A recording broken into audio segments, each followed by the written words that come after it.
This video is part of the Nikon P950 tutorial series, and it will cover video functions. Whether you just want to learn about some basic video features, or if you're into the more advanced video features, well then this is the video for you, because I'm going to get into both, so it covers all aspects. For a point-and-shoot camera, don't let it fool you. It's pretty advanced with video. 4K video, which is a step up over the predecessor, the P900, and it's a lot smaller than the P1000, yet the video functionality is very similar on both cameras. So first thing we're going to want to do is go into that little video camera icon in the menu, because the menu is a bit different than the P menu. Set up your frame rate. United States is 30, in Europe it's 25. Then you'll want to decide what movie options you're going to shoot in. Do you want 4K, which is the 2160? You're going to need a fast SD card for that, so make sure you have the right equipment. Or it can shoot 1080, 720, and some high-speed frame rates, which we'll get into shortly for slow and fast motion. Pay attention to what autofocus mode you're in. If you're in AFS, when you hit record, the focus will be locked. So if your subject moves or you move, as you can see here, it'll be out of focus until you hit the left button on the rear wheel to refocus the subject. It's much better to be in full-time autofocus mode, AFF, where the camera is constantly refocusing. This does drain the battery a bit more, but it's still worth it.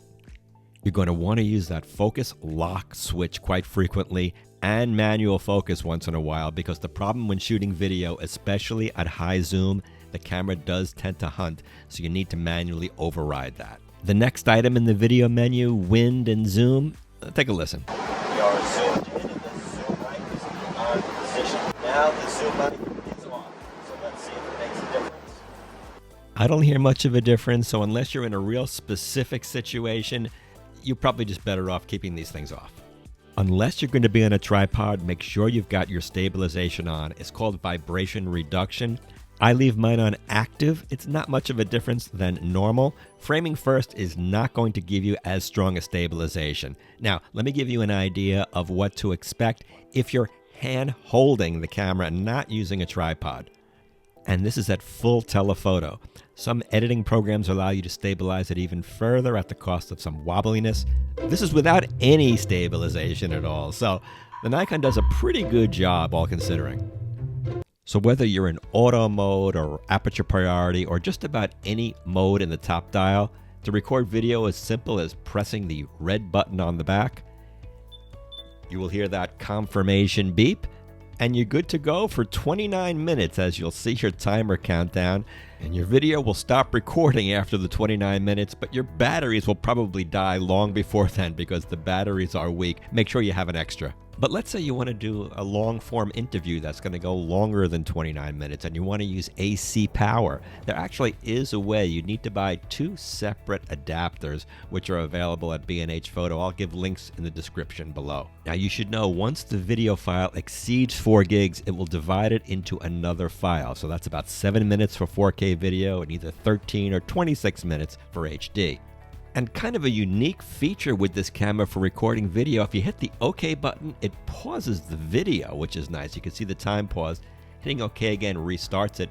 And the nice thing is, when you re-record, it'll still be in the same file, so you actually will conserve your time. Now, you will not be able to control shutter speed or aperture at all when you're in the regular video recording mode. Only exposure compensation, but you must set it before you record. If you want to make a change to exposure, you either have to stop or pause recording like I showed you, and then readjust and restart. But if you're in one of the creative modes like this here, like black and white, that can be recorded to video. You do have control over exposure and shutter speed. I'll get to that shortly in the manual mode. But right now I want to talk about slow motion options. High speed 480 is a 4x slow motion. The trade-off is very reduced quality. This is actually in a 4:3 aspect ratio. They call that VGA resolution, like the old school computers. Boy, it's not pretty, but if you really need something slowed down 4 times, you can do it. A big step up in quality is HS720, which means it's actually recording in 720p, 2 times the frame rate, so effectively a 50% slow motion.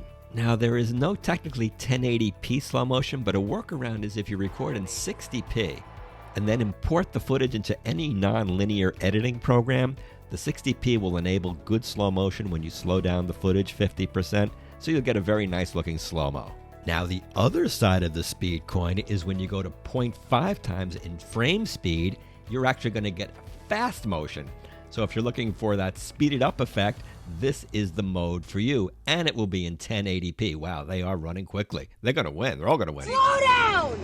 Now, when your top dial is in the scene mode, you'll be able to access the time-lapse movie, which is similar to that speeded up effect, but a little different. It's on the last page of the scene options. Now, there are a lot of presets, cityscape, landscape, but that only refers to how many minutes the camera is going to be shooting the time-lapse sequence for, not the end product, how long the camera is going to be going, shooting the footage.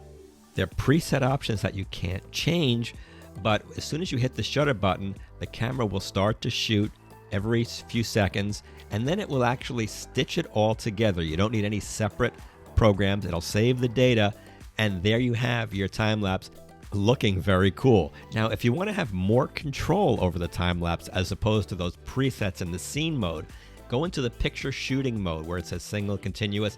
The last page will say interval timer shooting, and you can adjust in 30-second increments how frequently the camera will take a shot. It'll start when you press the shutter and won't stop till you press the shutter again, or until you run out of battery, or up to a maximum of 9,999 shots. But unlike the time-lapse mode in the scene menu, the pictures will be stored separately on a file on the SD card. You will have to stitch them all together in a nonlinear editing program to create the time-lapse effect. All time-lapse should be done on a tripod, and whenever you're not shooting on a tripod, you want to deal with image stabilization. Now, we talked about that earlier. There's something called electronic VR, which gives you a little extra stabilization, but it crops in. Take a look and see. It's a little more cropped in here with VR activated. This is not available in 4K, by the way. Please hit that like button if you're getting something out of this video. And as a thank you, let me give you a little hint. I'm sure you're aware this camera has a self-timer mode for photos, but did you know it also works for video mode as well? So why would you want that? Well, after you press the record button, it gives you a few seconds to actually get yourself in the frame if you're shooting yourself. And this may save you a little time in editing and a little space on your SD card, and you can watch yourself talking like a moron. What the hell is he doing? And now for the more advanced mode. Moving the dial to the movie manual mode will now give you a lot more control. For example, to control your picture, there are presets, but you can also have fine tuning to the sharpening, contrast, and saturation. Again, there are presets as well, and you can save them for later use. In addition, you can control the white balance. Sometimes when you're in the auto position with this camera, especially in low light, the white balance may not look right and may also start to shift. Like in this example here, if you were in a preset indoor position, you would not have this happen. Another very useful setting which I use is ISO sensitivity, where you can cap how far the ISO goes to minimize your grain. I don't particularly like video noise, so I keep that at a low level. This is a small sensor camera, and also the aperture when you're zoomed in is not fast at all, so think about that as well. Now, the 950 has a mic jack, and with the movie manual mode only, you can actually control the volume of the external mic in the manual sensitivity. You can go up and down, and you have the meters to see if you're peaking.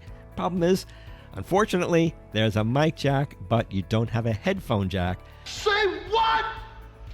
Okay, calm down. I know it's not perfect, but it is a sub $1,000 camera.